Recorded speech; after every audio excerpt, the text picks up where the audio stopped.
하나님의 형상 회복 세 번째 말씀을 전해드렸어요.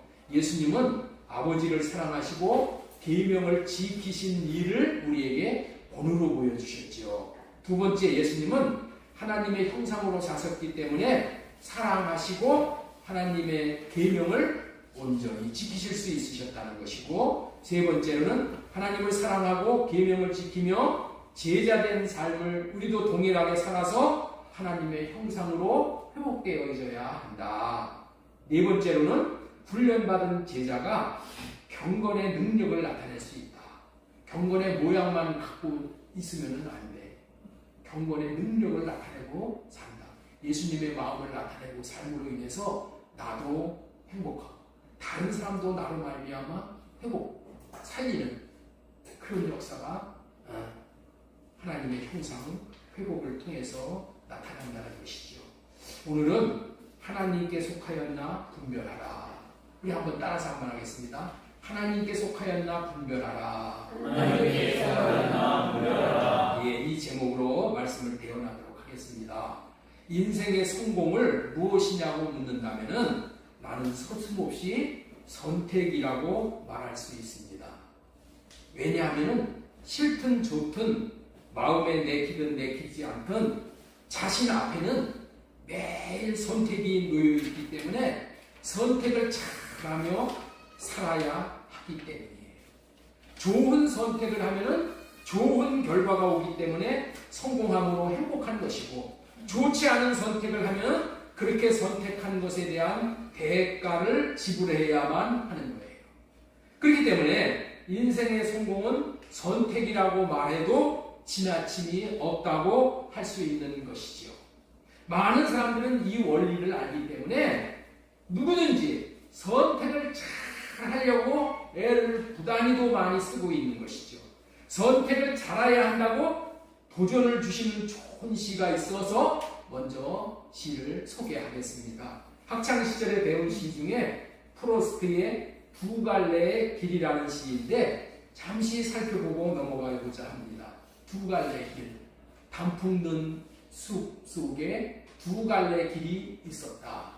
한 몸으로 두 길을 다 가볼 수가 없기에 난 한참 서운한 마음으로 잣나무 숲속으로 접어든 한쪽 길을 끝까지 가는데 끝까지 바라보고 서 있었다. 이 시는 여러 가지 의미 있는 말을 많이 하고 있는데 두 길 중에 한 길을 택하여 간 마지막 결과에 대한 이야기가 이렇게 끝나고 있는 것이 눈에 들어오고 있어요. 두 갈래 길이 숲속에 나 있었는데 두 길을 다 갈 수가 없어서 자신은 사람의 발길이 드문 길을 택했다는 거예요. 그것이 자신의 운명을 바꿔 놓았다네 라고 끝맺는 시예요. 그렇습니다. 인생길에는 선택을 요구하는데 어떤 선택을 하든 선택의 결과로 운명이 바뀐다는 것이 공감이 되는 시예요. 사실 선택이 이처럼 운명이 바뀔 정도로 선택이 중요하다는 것을 모르는 사람은 여기 계신 분 중에 아무도 없으실 거예요. 그래서 사람들은 선택을 잘 하려고 온갖 노력을 다 하는 거예요. 그런데 문제는 선택을 잘 하려고 온갖 노력을 다 하지만은 결과가 만족스러운 결과가 나오냐는 것은 또 별개인 것입니다. 인생의 중대사 중에 중대사가 결혼이기에 결혼에 대한 예를 들어보도록 하겠습니다. 어떤 남자가 아내를 잘 선택하기 위해서 맞선을 100번을 넘어 보았다는 이야기를 들은 적이 제가 있었어요. 그런데 그렇게 고르고 골라서 선택한 결혼의 결과가 과연 좋은 것일까라는 것은 의문인 거예요. 이와 같이 정도의 차이는 있지만 많은 사람들이 배우자를 잘 선택하기 위해서 많은 노력을 하는 것이 현대인이지요. 이렇게 신중하게 선택을 하고 결혼을 했음에도 불구하고 많은 현대인들이 결혼 생활이 행복하지 못해서 이혼을 하는 통계를 보면은 옛날 부부들과 비교할 수 없을 정도로 엄청나게 많다. 이혼율이 엄청나게 높다는 거예요. 제가 어렸을 때만 하더라도 우리 동네에서 이혼하는 부부들은 거의 볼 수가 없었어. 그리고 제가 학창시절을 지냈는데 우리 반에서도 부모가 갈라선 이혼 가정을 보지 못했어요. 그렇다면 현대인들이 좋은 배우자를 만나기 위해 노력한 것이 옛날 사람들보다 적게 했기 때문에 잘못해서 이혼율이 많냐는 거예요. 아니라는 거예요. 현대인들은 좋은 배우자를 선택하기 위한 책도 많이 보고 전문가를 만나서 상담도 해보고 이것저것을 하면서 많은 정보를 얻고 수고도 많이 하고 있다는 거예요.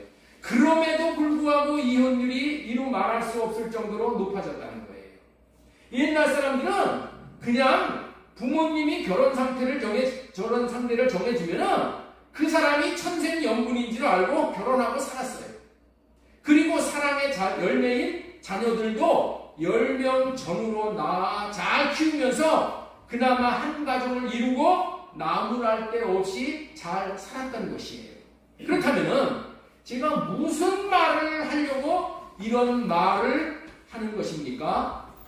배우자를 선택할 때에 자기가 선택한 것보다 부모님이 선택해준 상대를 선택한 결과가 더 성공 확률이 나았다는 것. 부모님이 선택해준 그 결과를 받아들여서 결혼한 것이 결혼의 성공률이 더 낮다는 거예요. 왜 이런 결과가 나오는 것일까요? 중요한 사안인 거예요. 그래서 오늘은 좋은 선택을 하고자 할 때는 필수적으로 고려해야 할 것이 있기에 고려할 것을 잘 고려하여 좋은 선택, 복된 선택을 하여 성공하는 인생들이 모두 다 되어졌으면 좋겠다는 바람을 가지고 설교 제목 하나님께 속하였나 분별하라는 제목으로 말씀을 전하겠습니다. 오늘 설교 제목이 하나님께 속하였나 분별하라는 제목인데 이 말은 우리들의 선택이 하나님께 속한 선택인가를 분별하라는 의미의 말씀이에요. 다시 말해서 하나님이 선택해 주시는 선택인지를 분별하라는 결론에 이르도록 오늘 말씀을 전해드리고자 하는 것이니까 잘 경청해 보시기 바랍니다. 이런 의미 안에서 첫 번째로 전해드리고자 하는 소제목의 말씀은 인생의 성공은 선택이고 선택의 성공은 분별이다. 우리 한번 따라서 한번 해보겠습니다. 인생의 성공은 선택이고 인생의 성공은 선택이고 선택의 성공은 분별이다. 선택의 성공은 분별이다. 긴 말을 이렇게 긴 이야기를 약 한 가지 딱 줄인다면 인생의 성공은 분별이다. 자, 인생의 성공은 분별이다. 따라서 한번 하겠습니다. 인생의 성공은 분별이다. 라는 의미의 말씀입니다. 분별을 잘하면 선택을 잘할 수 있어서 성공할 수 있다. 라는 의미입니다. 따라서 해주세요. 인생의 성공은 분별이다. 인생의 성공은 분별이다. 서두에서 인생에 성공하기 위해서는 선택을 잘 해야 한다는 이야기를 했습니다. 그래서 많은 사람들이 선택을 잘하기 위해서 노력을 많이 하고 있는 것이죠. 그럼에도 불구하고 자기가 한 선택에 대한 후회를 하는 것은 선택에 성공을 하지 못했다는 말이죠. 그렇다면 선택하는 일에 성공하기 위해서 많은 시간을 들이면서 노력도 하고 공부도 다 했지만은 선택에 왜 성공을 하지 못하는 것일까요? 그것은 분별을 잘 하지 못하고 선택했기 때문이라는 것을 말씀드리고자 하는 거예요. 대부분의 사람들은 분별이 얼마나 중요한지를 잘 모르고 선택을 먼저 한다는 거예요. 분별이 제대로 되지도 않았는데 자기는 충분하게 분별을 했다고 생각하고 쉽게 선택을 한다는 거예요. 심각하게 생각을 하지 않고 즉흥적으로 대수롭지 않게 선택함으로 당하는 피해를 겪으면서 크게 후회를 하게 되는데 그때는 너무 늦은 때라는 것이죠. 그래서 오늘은 이런 후회 맞붙된 결과를 보지 않도록 하기 위해서 설교를 하고자 하는 거예요. 도입에서 말씀했던 바대로 부모가 정해준 결혼 상대와 결혼을 한 것이 자기가 선택해서 결혼한 것보다 이혼율이 적었다는 말씀을 전했는데 어떻게 해서 이런 결과를 가져왔냐는 거예요. 그것은 한마디로 부모가 결혼 대상자를 분별해 준 대로 선택한 것이 자기가 결혼 대상자를 분별해서 선택한 것보다 훨씬 나았다는 얘기야. 나로 분별해서 선택한 것보다 부모가 분별해가지고 선택한 것이 훨씬 낫다는 거예요. 세상 연륜이 많은 부모, 사람을 많이 겪어본 부모는 어떠한 사람과 결혼을 해야 성공을 하는지가 뻔히 분별이 되는 거예요. 웬만큼은 결혼이 잘 되고 잘못될 것이 부모가 볼 때는 분별이 된다는 거예요. 그런데 결혼 대상자들은 눈에 콩깍지가 끼어서 분별력을 잃은 상태로 분별을 하기 때문에 실수를 범하기가 쉬운 거예요.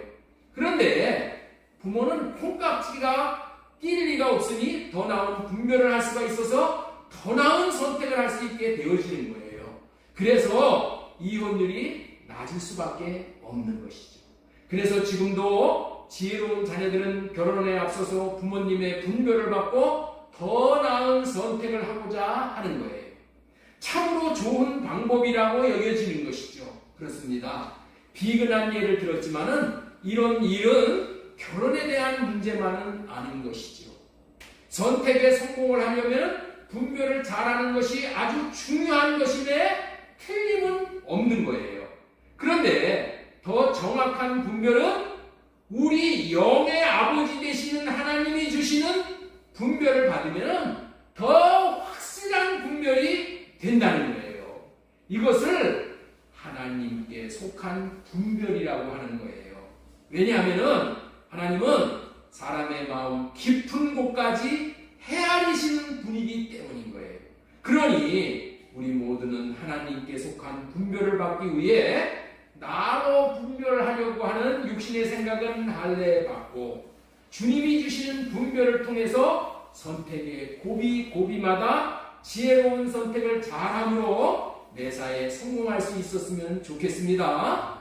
지금까지 설교 제목 하나님께 속하였나 분별하라. 인생의 성공은 선택이고 선택의 성공은 분별이다. 인생의 성공은 분별이다 라는 말씀을 전해드렸습니다. 여기서 조금 사족을 좀 붙이고 넘어가는데 원고는 제가 이런 말은 원고는 없는 얘기야. 무슨 얘기냐면은 자신은 선택을 잘못했다고 자학을 하고 사는 사람이 너무나도 많다. 왜? 내 마음대로 안 되니까. 내 뜻대로 안 되니까. 자기 자신으로 판단하는 것을 그것도 할례가 돼요. 여러분들 하나님이 선택을 해주시는 그런 배우자는 정말 강적을 만나게 해주는 거야. 그런데 이걸 잘 알아야 돼. 왜 강적을 만나게 해주냐? 내가 몸된 교회로 세워지기 위해서 하나님의 형상에 이르게 하기 위해서 그런 강적을 만나주는 거야. 돕는 배필을 주는 거야. 돕는 배필은 뭐냐? 내 마음에 드는 배필이 아니야. 내가 하나님의 형상으로 세워지도록 도와주는 것이 배필이야. 그러니까 내가 생각하는 잘못했다 잘했다라는 그런 판단을 함부로 하면 안 되는 거예요. 여러분들은 지금 그리스도 안에서 결혼을 했어. 그렇다면 하나님이 분별해 주신 분별로 결혼을 했다라고 믿어도 아무런 하자가 없는 거예요. 그런데 그 이후에 하나님의 형상으로 만들어져 가는 그런 과정이 고난이라고 힘들다고 참 극복하기 어렵다고 나는 결혼 잘못했다 이렇게 생각을 하면 안 된다는 말씀을 정리해 드리고 두 번째로 넘어가겠습니다. 섣부르게 판단을 하면 안 된다. 궁극적으로 하나님이 우리를 배우자를 만나게 하시는 궁극적인 목적은 뭐냐? 나 편하고 나 잘되고 내 맘대로 되고 그것이 아니라 하나님의 형상을 이루게 하기 위해서 나 자신을 다 깨뜨려 버리기 위해서 하나님은 그런 강적을 만나게 하시는 것이 하나님이 분별해서 선택해 주는 배우자라는 것을 갖는 의식이 더 중요하다는 거예요. 자, 두 번째로 전해드리고자 하는 말씀의 소제목은 창조 명령을 선택해 따라야 한다. 우리 따라서 한번 하겠습니다. 창조 명령을 선택해 따라야 한다. 창조 명령을 선택해 따라야 한다. 우리 인생의 성공이 무엇인가를 아는 것은 중요합니다. 오늘은 특별히 결혼과 자녀들에게 대한 이야기를 하면서 꼭 기억해야만 되는 말씀을 전해보겠습니다. 피조물 된 우리 인생의 성공은 창조 명령을 따를 때에 이루어질 수가 있게 되어지는 거예요. 하나님이 인간을 창조하신 직후에 복을 주시며 하신 명령이 있는데 그것을 창조 명령이라고 하는 거예요. 자, 창세기 1장 28절 우리 큰 목소리로 읽겠습니다. 시작. 하나님이 그들에게 복을 주시며 하나님이 그들에게 이르시되 생육하고 번성하여 땅에 충만하라. 땅에 정복하라. 바다의 물고기와 하늘의 새와 땅에 움직이는 모든 생물을 내가 창조하시라. 하나님이 사람을 창조하시자마자 하신 첫 번째 명령이 이 명령이에요. 그래서 창조 명령이라는 거예요. 그러니 얼마나 중요한 명령입니까? 이 명령이 너무나도 중요한 명령인 줄을 깨달아 알고 이 명령대로만 살아야 한다는 거예요. 우리는 28절을 보겠습니다. 하나님이 그들에게, 아담과 하와지요, 그들에게 하나님이 인간에게 하신 첫 번째 말씀은 복을 선포해 주신 말씀입니다. 복을 주시오. 복을 주시면서 하나님께서 이런 말씀을 하십니다. 하나님이 이 명령대로 살기 위해서는 인간들 스스로는 살 수 없음을 아시기에 복을 먼저 주시는 거예요. 왜 복을 주신다고요? 명령대로 살 수 있어야 하기 때문인 거예요. 그렇다면 하나님이 천지와 만물을 창조하시고 피조물에게 주신 첫 번째 복의 내용은 무엇이겠습니까? 생육하고 번성하여 충만하라, 정복하라, 다스리라, 네 가지를 잘 감당하라고 복을 주셨는데 어떻게 해서 이 명령이 실현되는가 하면은 결혼을 통해서 자녀를 낳아야 생육을 할 수가 있는. 생육이 뭐야? 낳고 기르는 것이 생육이야. 그리고 번성할 수가 있고 땅에 충만할 수가 있게 되어지고 또 다스릴 수 있게 되어지는 거예요. 그렇기 때문에 저와 여러분들은 하나님이 복을 주시는 이유와 목적을 잘 알아서 특별한 이유가 없다면 결혼을 반드시 하고 자녀를 낳아서 이 네 가지의 창조 명령을 이루어 드려야 하는 거예요. 여러분이 만약에 결혼을 하지 않거나 자녀를 낳지 않는다면 하나님의 창조는 실패로 돌아가게 되는 거예요. 왜냐하면 하나님은 창조를 해 놓았는데 생육하고 번성하고 충만이 안 되면은 아담과 하와가 죽어버리면은 끝이야. 끝. 그러면은 하나님의 창조는 실패하고 말게 되는 것이죠. 그렇기 때문에 창조 명령을 잘 준행해서 생육, 번성하여 충만, 정복, 다스릴 수 있어야 하는 거예요. 그러기 위해서는 결혼을 잘해야 한다는 거예요. 결혼을 해야 되는 거예요. 그러므로 어떤 배우자를 선택하면은 이 창조 명령을 잘 감당할 수 있는 것인가를 잘 분별해서 결혼을 잘 하실 수 있으므로 생육하고 번성하고 충만하라, 정복하라는 명령을 잘 감당할 수 있으므로 자신도 성공하고 하나님도 성공시키는 인생이 되어줄 수 있기를 바랍니다. 그런데 요즘은 아주 이 창조 명령을 등한히 여기는 경향이 너무나도 심해졌어요. 하나님은 피조물들에게 이 네 가지를 하라고 이 땅에 태어나게 하셨어요. 그리고 복을 주셨어요. 복까지 내려주시는 이유는 이 네 가지를 잘하라고 복을 주셨는데 이 복 주심의 이유를 모르고 너무 등한히 여기고 산다는 거예요. 결혼을 안 하는 것이 잘못된 것인 줄을 몰라. 네 가지의 창조 명령을 결혼을 안 하는데 지킬 수가 있나요? 결혼을 안 하는데 이런 명령을 지킬 수가 있어요? 지킬 수가 없는 거야. 어떻게 생육을 할 수 있어? 어떻게 아이를 낳을 수 있어? 생육하고 번성하여 땅에 충만하라. 땅을 정복하라. 모든 생물을 다스리라. 할 수 없는 거야. 결혼할 때도 분별을 해서 선택을 잘 해야 되는 거예요. 결혼의 분별을 잘하라는 지금 말씀을 좀 드리는 거야. 뭐를 분별을 잘해야 되느냐? 이 여자와 결혼을 하면은 아기를 잘 낳아서 생육하고 번성하여 충만하라 정복하라 다스릴 수 있는가를 잘 할 수 있는 배우자인가를 분별해서 그런 여자라면은 선택을 해서 결혼하라는 거야. 이해가 되셔요? 뭐 결혼을 하라니까 야 돈 많은 여자 선택하면은 나는 그냥 놀고 먹겠다 이런 여자 선택하라는 게 아니요. 이런 여자 선택하는 사람이 있어. 네? 그런 게 아니요. 여자가 뭐해? 이 네 가지의 명령을 잘 수행할 수 있는 여자인가 그걸 해라는 거야. 네? 아이를 잘 낳아서 생육하고 번성하여 충만하라 정복하라 다스리라를 잘 할 수 있는 그런 여자 택하라는 거예요. 그런 남자 택하라는 거예요. 그래서 옛날 어르신들은 정말 며느리를 선택할 때 애를 잘 낳을 수 있는 여자인가 그리고 많이 낳을 수 있는 여자인가를 고르는데 온 신경을 썼던 거야. 내가 아는 장로님 한 분은 아예 결혼하면서 아이를 안 갖기로 약속을 했어. 그 약속을 평생 지켜가지고 애가 없어. 애가 없는데 지금 노후가 완전히 소망이 끊어졌어. 낙이 없어. 돈 많으면 뭐해? 네? 낙이 없어. 낙이 없어. 웃음이 없어. 너무나도 소망과 낙이 없어 사시는 모습을 볼 때 너무 안타까운 모습을 내가 보게 됐어. 이런 사람 만나면은 창조 명령을 지킬 수가 없으니 분별해서 결혼 대상자를 선택하라는 말이에요. 이런 설교를 하니까 이승만에도 목사님 세상 물정 모르는 소리 하고 계시네 하고 육신의 생각으로 받아들이는 사람이 있다는 거예요.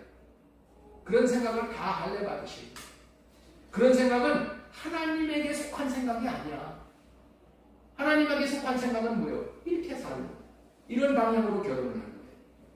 하나님이 주신 생각과 마음이 아니라는 것을 할례 받고 성령으로 할례를 받으면 주님이 주신 창조 명령이 얼마나 놀라운 하나님의 계획인 것인가를 깨달아지게 돼요.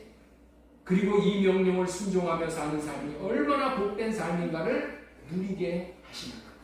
이 창조 명령을 순종하면 여러분들이 생각하지도 못한 꿈꿔보지도 못한 복이 일평생 임하게 되는 거예요. 일단 결혼해서 아이를 낳아보면은 기르는 재미가 있는 거예요. 기르는 낙이 있는 거예요. 그렇게 함으로 인해서 뭐야? 생명의 기쁨을 누리게 되어지는 거예요.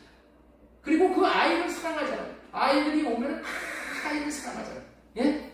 사랑함으로 말미암아서 우리 신명기 30장 6절에 사랑하게 하사가 이루어지는 거예요. 사랑을 우리가 하게 함으로 인해서 사랑을 함으로 인해서 우리가 뭘로 지어져? 성전으로 지어지는 거예요. 성전으로 지어지는 거예요. 그리고 성전으로 지어짐으로 인해서 그 아이를 통해서 누리는 기쁨을 누리게 되는 거예요. 주님의 마음을 누리게 되는 거예요. 나중에는 이 자식의 열매를 누리게 되는 거예요. 자식으로 말미암아 누리는 예비하신 하늘 기업과 기쁨을 얻게 되는 거예요. 자, 우리 요한일서 4장 2절 말씀 보겠습니다. 이로써 너희가 하나님의 영을 알지 곧 예수 그리스도께서 육체로 오신 것을 시인하는 영마다 하나님께 속한 것이 너무너무 중요한 말씀이에요. 이 말씀은 예수님이 육체로 오신 것이 얼마나 마귀가 싫어하는지를 지금 말씀하시는 거예요. 예수 그리스도가 육체를 입고 오신 분이 아니라는 것을 마귀는 선전하고 다니는 게 마귀예요. 예수님이 육체로 오는 것을 부인하는 것이 다 이단들이야. 이단들은 뭐가 이단이냐? 내가 생각할 때 뭐 교회에서 뭐 엉뚱한 짓을 한다 그렇게 생각해서 그게 이단이 아니고 이단은 뭐가 이단이냐? 예수 그리스도가 육체로 오신 것을 부인하는 게 이단이고 예수 그리스도가 하나님이시라는 것을 부인하는 게 이단이야. 이거 외에는 이단의 격에 못 끼는 거야. 그런데 뭐 이상한 목사가 자기가 지가 모르는 무슨 뭐 말씀을 전하면 저 목사 이단이야. 아니야. 이단은 그런 게 이단이 아니고 예수님이 육체로 오신 것을 부인하는 것이 이단이야. 곧 예수 그리스도께서 육체로 오신 것을 시인하는 영마다 하나님 앞에 속하는 거예요. 육체로 오시는 것을 마귀가 얼마나 싫어하는지를 알 수가 없는 거예요. 마귀는 육체로 오신 것을 부인하고 인정하지 않기 때문에 육체로 오는 것을 시인하는 영이 하나님에게 속한 영이라고 말씀을 하신 거예요. 예수님이 육체로 오신 것이 놀라운 비밀이 있는 거예요. 놀라운 비밀. 육체로 오셨기 때문에 죄를 사해 줄 수가 있는 거예요. 여러분들, 우리가 육신을 입고 태어나는 것이 얼마나 놀라운 복인지를 알아야 돼. 네? 내가 육체를 입고 육신으로 이 땅에 온 것이 너무나도 놀라운 복이에요. 육체로 왔기 때문에 예수님을 내 마음에 모실 수 있는 거예요. 그릇의 영으로 우리가 예수님을 모시는 거예요. 육체로 모든 인생들은 육체로 오지요. 육체로. 아이를 육체로 낳죠. 육체로 온 사람이 얼마나 놀라운 복을 받았는지를 아는 천사가, 이 천사는 영적인 비밀을 알아. 천사는 육이 없어. 그래가지고 육체로 태어난 사람을 천사는 흠모한다고 그랬어. 흠모한다고 했어. 너무나도 사람을 그렇게 되고 싶다는 거예요.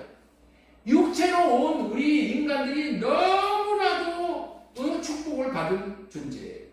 육체로 오는 것이 이토록 복이 된다는 것을 나중에 또 기회 있으면 말씀을 드리겠지만, 오늘은 시간 관계상 말씀을 못 드리지만은 육체로 오는 것이 너무나도 복이야. 그렇기 때문에 육체로 오는 이 육신의 자녀들을 많이 생산을 해야 되는 거예요. 많이 낳아야 되는 거예요. 그리고 이 비밀을 여러분들은 자식 결혼하지 않는 사람들, 안 하겠다는 사람들, 또 자식 안 낳겠다는 사람들한테 이런 비밀을 얘기해요. 육체로 오는 그 사람, 이 사람을, 이 아기를 많이 생산하고 많이 낳아야 되는 거예요. 여러분들도 육신의 자녀들을 많이 생산할 수 있으시기 바랍니다. 예, 아멘을 하시는 걸, 안 하는 걸 보니까, 아니, 나는 때가 지났어. 이런 걸 그렇게 생각할 수 있지만, 자녀들한테 이런 걸 많이 알려줘가지고, 자식들을 많이 낳게 하는 것이 최고예요, 최고. 그래서 하나님께서 이것을 알게 하시는 거예요. 오늘 말씀을 통해서. 이런 네 가지의 창조 명령을 지키면은 창대해지는 역사가 실제로 벌어지는 거예요. 여러분들, 천주교와 이슬람이 잘하는 한 가지가 있어요. 그것은 낙태를 금한다는 거예요. 낙태를 금하는 그러한 그 종교 집단에게 하나님께서 사람을, 육체의 자녀들이지만은 하나님은 창조 명령인 이 생육하는 것, 창조 명령을 지키는 자들에게 땅을 정복하게 될 것을 약속하셨는데, 지금 이슬람권이 지금 온 세계를 지금 다 정복하고 있는 거예요. 우리는 여기서 대오각성을 해요. 이슬람권이 온 세계를 지배하면 안 되잖아요. 우리는 다 낙태를 하고, 네? 상하제한을 하고, 이러고 살아, 기독교인들은. 그러면 안 돼. 자신도 많이 낳고, 자녀들이 이 창조 명령 안에 거하도록 가르치고 본을 보여야 되는 거예요. 이 창조 명령을 지키고 살라고 자신들뿐만 노력할 뿐만이 아니라 자녀들에게 이거를 가르치시는 거예요. 전파는 전도자들로 살아야 될 줄로 믿습니다. 우리나라 인구가 절벽에 이르러 지금 유경에 빠져들고 있잖아요. 자녀를 낳아서 생육하고 번성하여 충만하라, 정복하라, 다스리라는 이 명령을 잘 감당하여야 우리가 세계적인 민족, 열방을 다 하나님께 돌아오게 하는 제사장 나라로 쓰임 받게 되는 거예요. 저와 여러분들은 이 영역에서 나는 하나님께 속한 자인가를 분별을 해야 돼요. 나도 아이를 많이 낳아야 된다는 그런 생각을 가지고 그거 전파하는 것인가? 그래도 아이 낳는 게 얼마나 힘든데 하고 아이 낳지 않는 쪽에 가표를 던지는 여러분들 되어져 있으면 안 돼요. 여러분들의 생애에 창조 명령을 수행하는 자에게 예비한 복을 다 받아 누릴 수 있기를 바랍니다. 예, 지금까지는 하나님께 속하였나 분별하라, 인생의 성공은 선택이고 선택의 성공은 분별이다. 인생의 성공은 분별이라고 말씀드렸습니다. 창조 명령을 선택해 따라야 한다는 말씀을 전해드렸습니다. 자, 그런데 여기서 중요한 것은 육적인 자녀를 통해서 네 가지의 창조 명령을 이루는 것만을 말씀하시는 것이 아니라 육신의 자녀를 낳는 것이 영적인 이익을 위한 명령임을 기억해야 한다. 그래서 세 번째로 전해드릴 말씀의 소제목은 예수 그리스도와 결혼하여 영적 자녀를 생산해야 내야 한다. 이런 말씀입니다. 자, 우리 한번 따라서 한번 하겠습니다. 예수 그리스도와 결혼하여 영적 자녀를 생산해야 한다. 우리나라가 지금 당면한 문제는 결혼을 안 하는 것뿐만이 아니라 결혼을 했어도 육신의 자녀를 안 낳으려고 하는 게 문제이잖아요. 이 문제를 다른 나라 사람들이 지금 걱정을 해주고 있는 지경이 되었어. 이대로 나가다가는 대한민국이 많은 문제가 발생되고 결국에 가서는 나라다운 나라가 될 수 없기 때문에 그런 면에서 나라 문을 닫지 않을 수가 없는 결과에 도달되고 만나는 거예요. 그런데 이것은 단순한 문제가 아니라 창조 명령을 지키지 않는 것이 되어져서 하나님이 주시는 복을 스스로 거부하는 거야. 스스로 거부하는 거야. 하나님이 주시는 복을 거부하게 된다면 우리나라의 장래가 어떻게 될지는 자명한 일이 되는 거예요. 하나님이 크신 뜻은 하나님께서 주시는 크신 뜻은 4대 창조 명령을 통하여 태어난 육적인 자녀들이 또한 생육하고 번성하고 충만하라 정복하라 다스리라는 4대 명령인 창조의 명령을 지키어 많은 영적 자손들이 나오게 하시는 그런 뜻이 하나님에게 있는 거예요. 이런 일이 너무나도 중요하기에 하나님은 아브라함에게 찾아가서 내가 너로 큰 민족을 이루게 해줄 테니 내가 명하는 곳으로 가라고 말씀을 하십니다. 왜 많은 육신의 자녀들을 주시는 것입니까? 그 육신의 자녀들이 순결한 신부로 예수 그리스도와 결혼을 하는 거야. 영적인 자녀들로 세워지는 거예요. 또 세워진 자녀들이 또 생육하고 번성하고 충만하고 정복하여서 다스림으로 말미암아 하나님의 나라가 세워져서 하나님의 나라가 영원히 창대해지는 것이 하나님의 뜻이기 때문인 거예요. 그래서 하나님께서는 이스라엘 백성들을 애국으로 보내는 거야. 왜 애국으로 보내요? 창대해지라고. 이스라엘 백성들이 애국에 내려갔을 때 75명이 내려갔어. 75명이 애국에 내려가서 어떻게 돼요? 애국에서 200만 명이 넘는 대민족 국가가 되어져서 오는 거야. 하나님의 뜻은 여러분들 여기에 있는 거예요. 하나님의 이 육신의 자녀들이 많아져서 또 영적인 자녀들이 예수 그리스도와 결혼해서 영적인 자녀가 되는 것이 많아지는 것이 이게 하나님의 가장 큰 뜻인 거예요. 그래서 하나님의 나라가 창대해지는 거예요. 창대해지는 거예요. 근데 우리는 이것을 등한히 여긴다는 거예요. 지가 편하니까 편하려고 애 안 낳고, 응? 지 마음대로 자유롭게 놀러 다니고 여행 다니고 애들 있으면 거치라고 그래갖고 그런 거 못하잖아. 그냥 안 하는 거야. 지만 생각을 하는 거야. 하나님을 생각을 안 해. 하나님의 일을 생각하지 않아. 이것이 안타까운 일이죠. 오늘 하나님의 뜻이 무엇인가? 우리가 하나님에 속해야 되는 거예요. 하나님의 마음에 속해야 되는 거예요. 고린도후서 11장 2절 말씀 보겠습니다. 내가 하나님의 열심으로 너희를 위하여 열심을 내노니 내가 너희를 정결한 처녀로 한 남편인 그리스도에게 드리려고 준비하는 거야. 예수님은 우리와 결혼해서 영원토록 같이 사는 것이 예수님의 뜻이에요. 그래서 예수님은 항상 장가 드실 준비를 하고 계신 거예요. 계시록의 주제가 뭐인가? 계시록의 전체 주제는 뭐냐? 예수님께서 신부로 예비된 그 신부와 장가들로 전성령으로 지금 달려오시고 계시다는 것이 계시록의 전체의 주제예요. 계시록의 주제는 뭐라고요? 장가들로 오신다는 거예요. 순결한 신부로, 정결한 신부로 준비되었을 때. 그렇다면 사탄은 무엇을 하겠습니까? 자명한 일을 하는 것이죠. 예수 그리스도의 신부가 되는 일을 방해하는 일을 하는 것이 고린도 후서 11장 3절에 기록이 되어 있습니다. 자, 뱀이 그 관계로 하와를 미혹한 것 같이 너희 마음이 그리스도를 향하는 진실함과 깨끗함에서 떠나 부패할까 두려워합니다. 사탄의 형상인 뱀이 그 관계로 하와를 미혹하듯이 미혹했다는 거예요. 그렇다면 사탄의 관계가 뭐예요? 예수 그리스도의 신부가 되는 일을 못하게 하는 거야.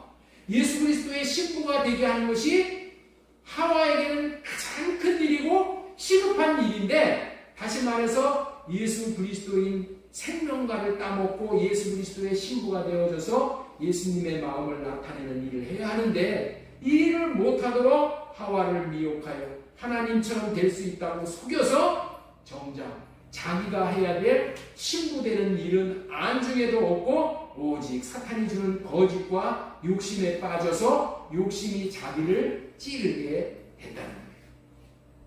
사탄이 하와를 미혹하여서 예수 그리스도의 신부가 되지 못하는 일만 하면 성공을 하는 거예요. 요즘에는 무슨 일을 할까요? 사탄이 이 일만 하는 거야. 이 일만 하는 거야. 그래서 무슨 일을 해요? 아이 낳지 마라. 결혼하지 마라. 네? 이 일만 하는 거예요.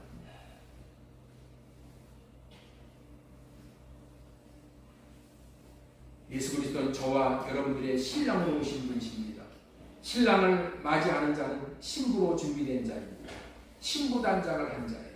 그래서 사탄은 이 사실을 분별하지 못하게 하여 예수 그리스도를 신랑으로 선택하지 못하게 하는 자예요. 육신의 것에 취해하도록 해서 예수가 좋은 신랑이라는 것을 분별하지 못하게 하는 거예요. 요즘에는 이 세상에 우리 예수 믿는 사람들 다 신부야, 신부. 남자건 여자건 예수 그리스도의 신부야. 근데 신부가 다 지금 어디에 취해 있어? 돈에 취해 있어. 응? 화장실 2개 있는 아파트에 취해 있어. 응? 모든 게 다 이 세상에 취해가지고 예수 그리스도와 혼인하는 것에는 관심이 없어요. 사탄은 이거를 미혹해서 욕심을 주고 그리고 거짓을 말합니다. 이와 같은 영적 세계를 분별한 자는 이제부터 할 일은 오직 신부로 단장이 되어져 예수 그리스도를 신랑으로 선택하여 영적인 자녀를 생산하여 창조 명령을 생육하고 번성하여 충만하라, 정복하라, 다스리라는 명령만을 잘 수행하는 복된 일만 합니다. 이렇게 예수 그리스도의 신부가 되도록 하려면은 먼저 육적인 자녀들을 낳아야 생육하고 번성하여 충만하게 하여야 그 중에서 예수 그리스도의 신부가 될 자들이 나오는 거예요. 그런데도 결혼도 안 하고 육적인 자녀를 낳지 않으니 예수 그리스도의 신부로 세울 수 있는 자들이 점점 없어지는 거예요. 오늘날 보면은 교회의 주일학교가 텅텅 비어져 가는 현실이에요. 이 일을 생각하면 깜짝깜짝 놀랄 일이에요. 두렵고 떨릴 일이에요. 우리는 믿는다고 하는 사람들이 너무나도 영적인 세계에 무지하여서 영적인 분별력이 없어졌기 때문에. 왜 이런 일이 벌어졌다고요? 고린도후서 12장 2절을 다시 보겠습니다. 뱀이 그 간계로 하와를 미혹한 것 같이 너희 마음이 그리스도를 향하는 진실함과 깨끗함에서 떠나 부패할까 두려워하노라. 사도 바울이 이렇게 두려워하고 우리가 예수 그리스도로의 신부가 되어지지 않는 못하게 하는 일에 마음을 뺏기는 것이 너무나도 두렵고 떨리는 일이에요. 사람들은 결혼을 안 하고 자녀를 안 낳는 것을 여러 가지 이유로 설명을 하잖아요. 지금 자녀를 안 낳고 결혼을 안 하는 이유를 여러 가지 이유로 설명을 해. 그런데 하나님께서는 이렇게 되는 것이 오직 마귀의 교묘한 수장에 놀아난다는 거예요. 마귀의 미혹에 넘어가서 분별력이 없어졌기 때문에 자녀 낳는 선택을 하지 못한다고 말씀을 하시는 거예요. 마귀의 미혹 때문에. 지금까지는 하나님께 속하였나 분별하라는 제목으로 인생의 성공은 선택이고 선택의 성공은 분별이다. 인생의 성공은 분별이다. 자, 모든 인생은 분별해서 창조 명령을 선택해서 살아야 된다는 말씀을 전해드렸습니다. 마지막으로 전해드릴 말씀은 하나님께 속한 영인가를 분별해야 한다는 말씀을 전해드리도록 하겠습니다. 마귀는 하나님의 창조 명령인 4가지 생육하고 번성하여 충만하라 정복하라 다스리라를 막기 위해 혈안이 되어 있는 자라고 말씀을 드렸죠. 왜냐하면 창조 명령 4가지가 예수 그리스도로 말미암아 이루어짐으로 하나님의 나라가 세워지고 확장되어지기 때문에 그런 거예요. 그런데 이 일을 방해하고 회방 놓는 자가 마귀라고 방금 전해드렸는데 마귀는 그 회방 놓는 일을 누구를 통해서 하냐고. 그런데 이거 잘 알아야 돼요. 하나님의 성령도 성령님이 직접 하시는 것이 아니라 누구를 통해서 해. 마귀도 누구를 통해서 한다는 거예요. 누구를 통해서 하느냐? 마귀는 그 일을 마귀의 졸개를 시켜서 한다. 오늘 본문의 말씀은 마귀의 졸개가 누구인지를 분명하게 알려줍니다. 하나님도 누구를 통해서 일을 한다? 사람을 통해서 일을 한다. 사람을 통해서 사람을 움직여서 나에게 좋은 일이 일어나도록 일을 하셔. 마귀도 누구를 통해서 일을 한다고요? 사람을 통해서 일을 하는 거야. 그러니까 사람이 나에게 무슨 얘기를 하면은 그것이 마귀가 하는 말인지 하나님이 하는 말인지를 분별을 못하니까 마귀가 하는 것인 줄은 몰라. 응? 그런데 마귀는 누구를 통해서 일을 한다고요? 사람을 통해서 일을 한다니까.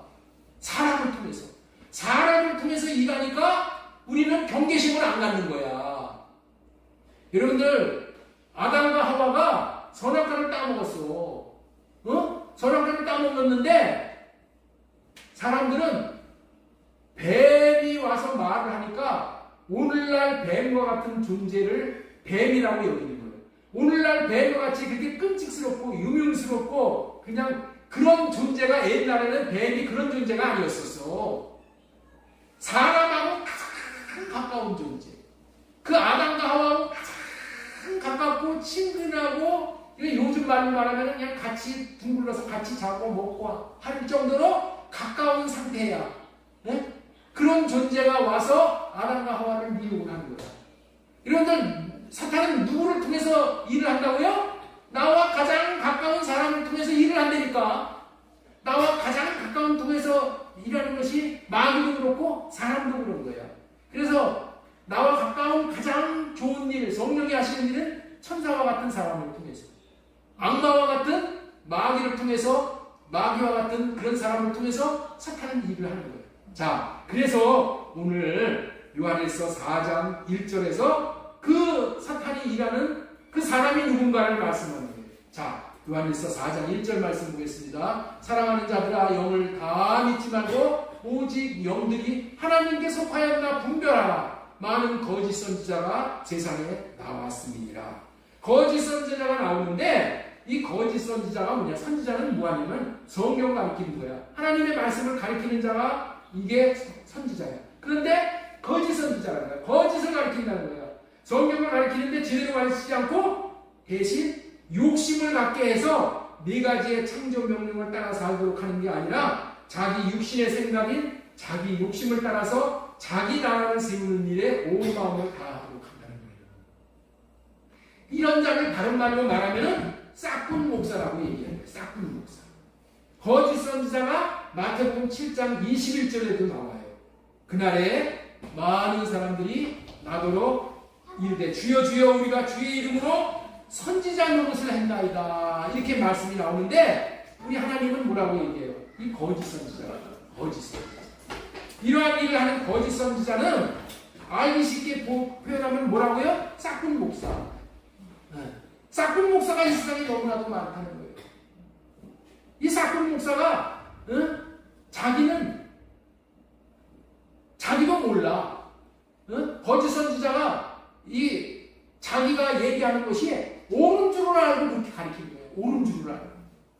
옳은 줄을 알고 자기도 가르쳐. 그런데 왜 옳은 줄을 알게 됐냐? 그 목사 안에 들어가 있는 영이 그렇게 얘기를 하는 거야. 그래서 그게 옳은 줄을 알고 그렇게 하는 거야. 여러분들 있죠? 옛날에 다미성교회에 이장님이라는 그 목사가 미들 며칠 12시 때 가면은 지금 예수님 재림 오신다고 얼마나 온 세상을 다 뒤집었어요. 그런데 그가 사기 쓰려고 그런 거 아니야. 좋은 마음으로 이 휴고를 대비해서 들림받도록 준비시키려고 그런 거야. 좋은 마음으로 그렇게 했어. 그런데 그 이장님이라는 목사는 어떻게 됐어요? 거짓은 진짜 노릇했다는 거야. 왜 그래? 그 안에 있는 영이 그런 얘기를 한 거예요. 그런 얘기. 믿을 며칠이나 땡하면 재림한다. 그래서 거기에 깜빡 속아서 자기도 거짓 선지자에게 쓰임을 받는 거예요. 이런데 요즘에 이런 일들이 너무나도 많다는 거예요. 복음이 아닌 것을 가지고 복음이라고 전하는 그런 목사들이 너무나도 많다. 여러분들, 우리는 율법으로 구원을 받는 게 아니라 뭘로 구원을 받아요? 새 언약으로 구원을 받는 거예요. 할례 언약으로 구원을 받는 거예요.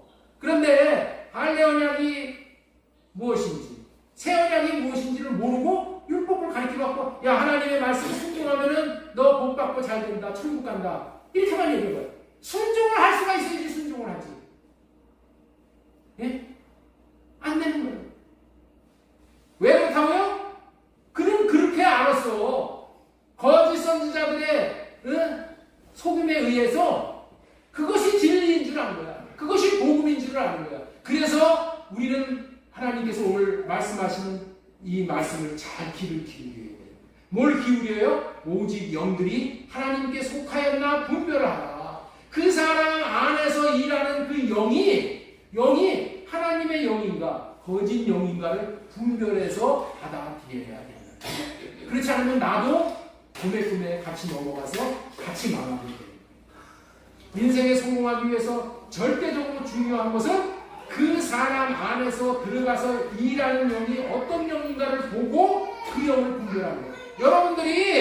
여러분들이 내가 이렇게 설교를 할 때도 그냥 무조건 내고 듣고 아멘하고 말아버리면 안 돼. 내 안에 어떤 영이 지금 말하게 하는가 그거를 분별할 줄 알아야 돼.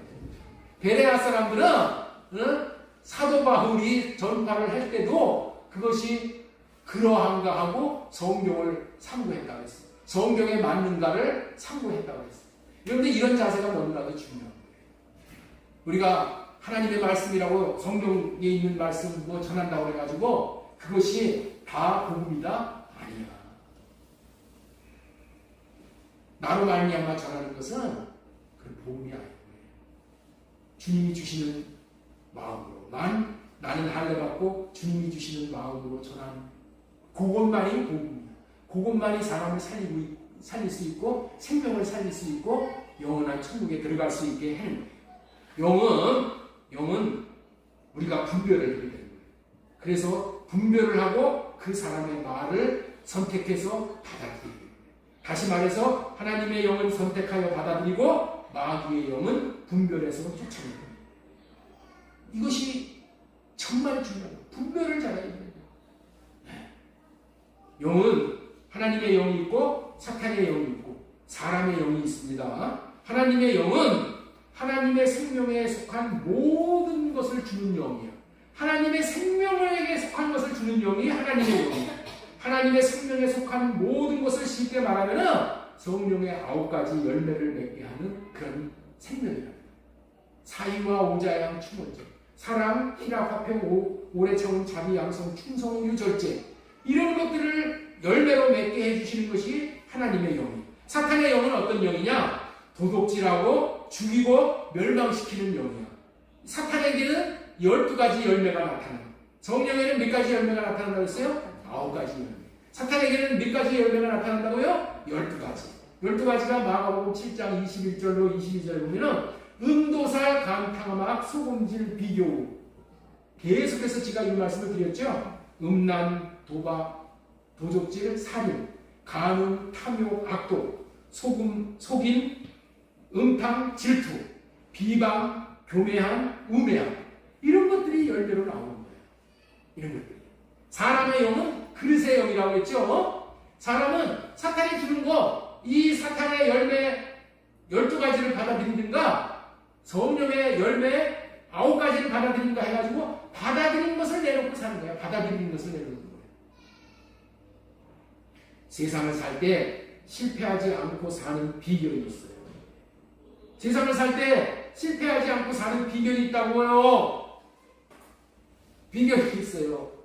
비결을 하면은 여러분들 너무 좋은 거 아니에요. 세상을 살 때 실패하지 않고 살 수 있는 비결이 있습니다. 예. 민영기 집사님, 그 비결이 뭐예요?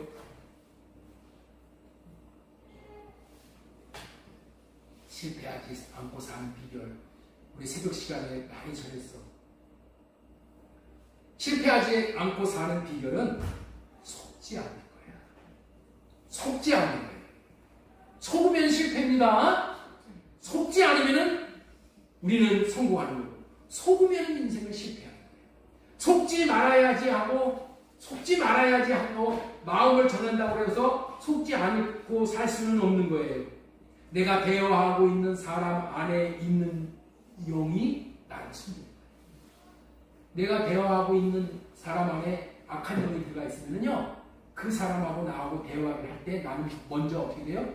속고 넘어가는 거예요. 중요한 것은 마귀의 영이 오면은 속지 않을 수가 없어. 마귀의 영이 오면은 속지 않을 수가 없어. 왜? 영의 영향력은 대단한 위력이 있기 때문에 그런 거예요. 마귀가 대단한 위력으로 영향력을 미치고 있는 거예요. 마귀가 미치는 영향력이 대표적인 것이 뭐냐? 욕심이고 거짓말이야.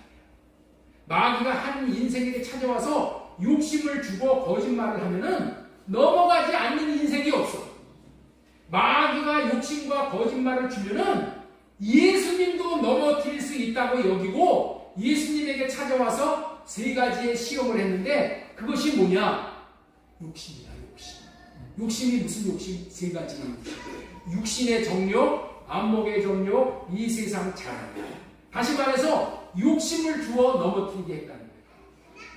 예수님을 욕심을 주어서 넘어뜨리게 하려고 마귀가 그랬어. 예수님과 같이 예수님까지 넘어뜨리려고 했던 것이 뭐냐? 마귀가 뭘 썼기 때문에? 욕심을 줬기 때문에. 그래서 욕심에 안 넘어갈 수 있는 사람이 없다. 욕심 다 뭐예요? 거짓말로 인해서 욕심이 발생을 합니다. 온 세상은 지금 마귀에게 속해 있어요. 그래서 지금 마귀의 영향력 아래 지배를 받고 있어요. 그 마귀가 지배하는 무기가 뭐라고요? 욕심이고 거짓말이야. 그래서 지금 온 세상은 욕심으로 가득 차 있고 거짓말로 가득 차 있는 거예요. 이 세상 모든 사람이 이 욕심과 거짓말의 지배를 받지 않는 사람이 없을 정도예요. 그래서 이 세상에 있는 모든 사람은 다 욕심꾸러기가 됐고 다 거짓말쟁이가 돼 있는 거예요. 네? 나는 아닌데요? 아닐 수가 없어. 다 뭐가 됐다고요? 욕심장이가 됐어. 다 거짓말장이가 된 거예요. 욕심 중에 최고의 욕심이 뭐다? 자기가 왕이 되려고 하는 것이 최고의 욕심이야. 그런데 이 세상에서도 최고로 욕심 많은 사람이 뭐 하는 사람이야? 나 왕 되겠다. 왕 정권 잡아갖고 나라를 다스리겠다는 사람이 최고의 욕심이야. 그런데 우리는 대통령이 될 수가 없으니까, 응? 뭐가 되려고 그래요? 지 마음 안에서 대통령이 되려고, 왕이 되려고, 지 가정에서 대통령이 되려고, 왕이 되려고 그래. 응? 아내에게 왕노릇 하려고 그래. 또 아내는 남편에게 지가 왕노릇 하려고 그래. 이러고 사는 거예요. 네? 자식들도 지가 왕노릇 하려고 그래. 부모 말을 안 들어. 그리고 지 맘대로 하려고 그래. 이게 뭐예요? 지가 왕노릇 하려고 그래. 우리 성주, 예언이, 성현이, 재준이 보세요. 누구 말도 안 듣고 자기가 하고 싶은 대로 뛰어다니고 하려고 그러잖아. 네? 누구 말도 안 들어. 이거 어디서부터 나오는 거예요? 지가 왕 되려고 그러는 그런 생각이 나와. 그게 뭐예요? 타락한 인간이에요. 그렇게 살아요. 누가 가르쳐 주지도 않았는데 그렇게 살아요. 왜냐하면은 하나님에게 속한 것이 아니라 아직 거듭나지 못했기 때문에 하나님에게 속한 것이 아니라 지금 마귀의 영향 아래 있는 거예요. 마귀의 영향 아래 있는 자들은 다 욕심이 많아가지고 그 욕심으로 지가 왕으로 타고 싶은 거야. 응? 왕 되겠다는 생각에 지배를 받고 있는 거야. 그리고 이 왕이 되기 위해서 틈만 나면 거짓말을 하는 거야. 그리고 자기가 잘못한 거 안 했다고 다 오리발 내밀고 사는 것이 어린아이입니다. 이 나이 같은 사람들은 체면 때문에 남을 의식하기 때문에 지가 왕으로 타려고 하는 걸 나타내지 않고 지가 거짓말을 하려고 하는 걸 나타내지 않아서 그렇지 결정적인 상황이 들어가면은 욕심으로 살고 거짓으로 살고 이렇게 사는 것이 인생이라는 거예요. 이와 같은 때에 이 욕심을 물리치는 것이 뭐냐? 내 욕심의 생각이 들어왔을 때 할례받고 성령으로 할례받고 주님의 마음을 구해서 살 때만 욕심이 떠나가고 영이 떠나가요. 인류의 조상인 아담과 하와는 하나님께로부터 단 한 가지를 주의하고는 세상의 모든 것을 다 받았어요. 그런데 한순간에 주인과 거지가 되어버렸어요. 왜 그래요? 속이는 자인 사탄의 종으로 전락을 해버렸는데 그 이유는 아담과 하와에게 사탄이 와가지고 너 하나님처럼 될 수 있어. 선악과 따먹는 그 욕심에 선악과를 따먹는 거예요. 지가 하나님처럼 된다는 그 말에는 지 맘대로 살 수 있게 해준다는 말에는 누구도 넘어가지 않을 수 있는 사람이 아무도 없는 거예요. 욕심장이 마귀와 대화를 하면서 욕심이 들어와 버리니까 그러니까 여러분들이 그걸 잘 알아야 돼요. 누구하고 만나느냐가 너무나도 중요한 거예요. 여러분들의 자녀들이 누구하고 만나느냐에 따라서 그 영이 내 안에 들어오는 거예요. 예? 거짓말하는 애들하고 만나서 몇 번 부질하잖아요. 거짓말이 들어와. 욕을 우리 교회 옛날에 욕 잘하는 애가 하나 들어왔었어요. 예? 어떻게 해서 욕을 그렇게 잘하냐? 아버지가 욕을 잘하면은 아들도 욕을 잘하게 되는 거예요. 그 영이 거짓말하는 영, 욕 잘하는 영, 속이는 영, 욕심을 주는 영, 이 영이 있다는 거야. 그래서 우리는 영적인 분별을 해야 돼. 어떤 영적인 분별을? 대화를 하면서도 저 사람 안에 들어가 있는 영이 하나님의 영이냐 마귀의 영이냐 이게 분별을 해가지고 대화를 하면서도 어떻게 대화를 하냐? 하나님 마귀의 영에게서부터 나오는 말이라면은 내가 그거 그대로 받아들이지 않고 할례받고 받을 수 있게 할례를 먼저 받아. 그래야지 나에게 덮치지 않아. 아담과 하와가 이 비밀을 알았으면은 뱀이 와가지고 야 너 하나님처럼 될 테니까 선악과 따먹어라 이런 얘기를 했을 때 하나님 이런 말을 내가 듣는데 이 말이 하나님이 주시는 말이 아니면 할례해 주세요. 할례해 주세요. 이렇게 하고 그 말을 받아야 되는데 할례 받지 않고 그 말을 덥석 받아먹어서 뭐가 됐다고요? 욕심꾸러기가 됐어요. 그래서 집에 가가지고 선악과 따가지고 집에 들어가서 자기도 먹고 아내도 남편 아담에게도 먹여서 그렇게 이루어졌다.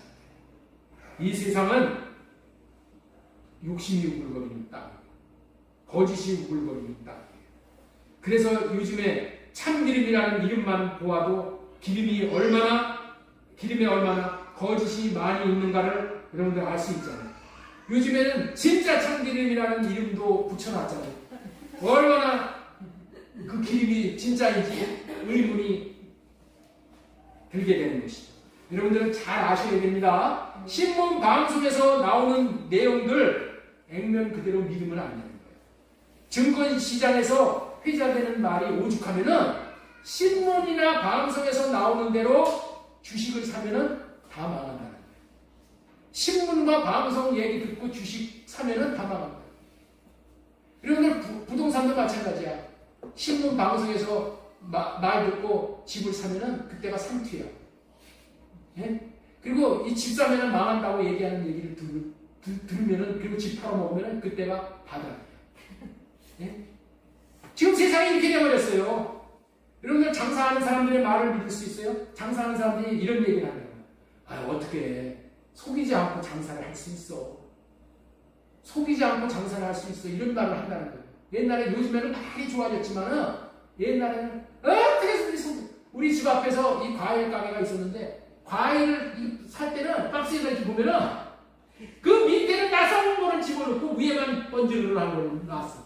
요즘에는 뭐 그런 일이 없잖아요. 그래서 옛날에는 사과를 하나 사더라도 가서 속을 다 뒤집어 봐야 돼. 뒤집어 보고 사야지. 네? 탈이 없어. 그렇게 속였다니까. 그렇게 생겼어.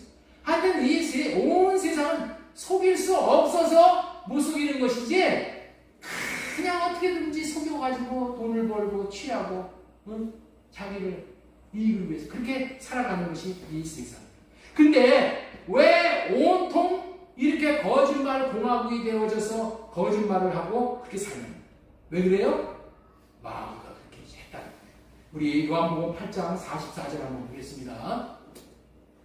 너희는 너희 아비 마귀에서 났으니 너희 아비의 욕심대로 너희도 행하고자 하느니라. 그는 처음부터 살인하는 자요 진리가 그 속에 없으므로 진리에 서지 못하고 거짓을 말할 때마다 제 것으로 말하나니 이는 그가 거짓말자니요 거짓의 아비라. 그러니까 마귀가 오면 욕심을 안 가질 수가 없어.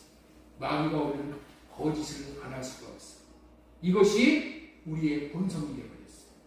이 세상 임금이 마귀이기 때문에 온통 세상이 욕심과 거짓말에 지배를 받고 있는 거예요. 거짓말이 지배를 하고 있으니 거짓이 치는 거예요.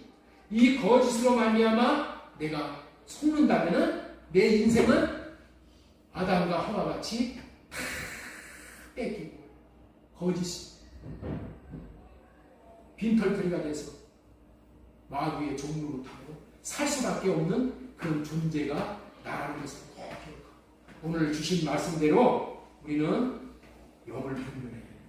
우리 주보에 보면은 거기다 올려놨어요. 주보 맨 끝에 보면은 사람의 구조를 아십니까? 육체, 마음, 영 이렇게 돼가지고 사람은 뭘로 움직이는가? 사람은 영으로 움직여요. 사람은 영이 나를 움직이는 사탄의 영이 오면은 사탄의 영이 나를 움직이는 것이고 하나님의 영이 오면은 하나님의 영이 나를 움직이는 하나님의 영이 오면은 나를 복되게 하고 선하게 하고 아름다운 열매를 맺게 하고 거짓의 영, 사탄의 영이 오면 나는 어쩔 수 없이 그런 종로로서 하게 된다는 것을 꼭 기억하고 우리는 오늘 하나님께서 주신 말씀 영을 분별해서 속지 않고 하나님이 주신 진리 안에 굳게 서서 생명과 풍성함을 누리는 우리 모두가 되어줘야 될 줄로 믿습니다. 말씀을 맺겠습니다. 우리가 짧은 인생뿐인 한 번뿐인 짧은 인생을 살아갈 때 무엇을 어떻게 하고 살아가야 하는가를 말씀해 주셨습니다. 창조명령 4가지 생육하고 번성하여 충만하라 정복하라 다스리라는 이 삶을 살아야 함을 알려주셨습니다. 이 삶을 살아가기 위해서 우리 교회가 육신의 자녀들을 먼저 많이 생산하여야 영적으로도 생육하고 번성하여 충만하라 정복하라 다스리라는 영적 예수 그리스도의 신부들로 자신들이 세워질 뿐만이 아니라 지체들도 세워질 수 있다고 하셨습니다. 그러나 마귀는 이 일을 못하도록 욕심을 주고 거짓말로 속여서 할 수 없게 괴방한다고 했습니다. 그런 방해를 거짓 선지자인 사람을 통해서 하기 때문에 영적인 분별력을 가지고 매사에 주님을 선택하고 주님의 마음을 받아 주님의 마음을 나타내는 삶을 비장의 무기로 삼아야 한다는 것입니다. 그 무기는 첫째 것은 할례받고 둘째 것으로 사는 삶.